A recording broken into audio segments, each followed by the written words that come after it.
Specialist për hetimin e krimit të Komisariatit të Policisë Kurbin arrestuan në flagrancë shtetasin GD 44 vjeç banues në Kurbin pasi dyshohet se posedonte një mjet perestrik dhe 2 grer automatiko të cilët u sekuestruan në cilësinë e provës materiale. Shërbimet e policisë rrogore Lezhë arrestuan në flagrancë shtetasin AD 41 vjeç banues në Tiranë pasi u ka duke drejtuar automjetin në gjendje dehur. Gjithashtu reformatarit në prokuriku filloi procedimi penal për shtetasin KK 22 vjeç banues në Tiranë pasi duke drejtuar automjetin në Shëngjin. Ka përplasur shtetasin DG 49 vjeçe banuese në Lezhë, e cila po merr mjekim në spitalin Lezhës dhe është jashtë rrezikut për jetën.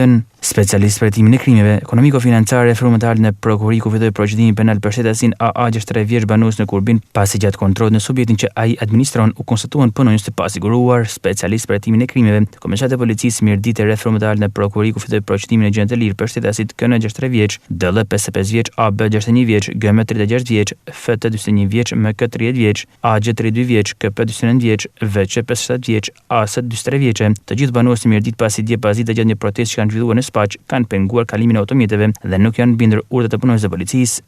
Materialet procedurale i kaluan prokurisë për veprimet më të mëtejshme.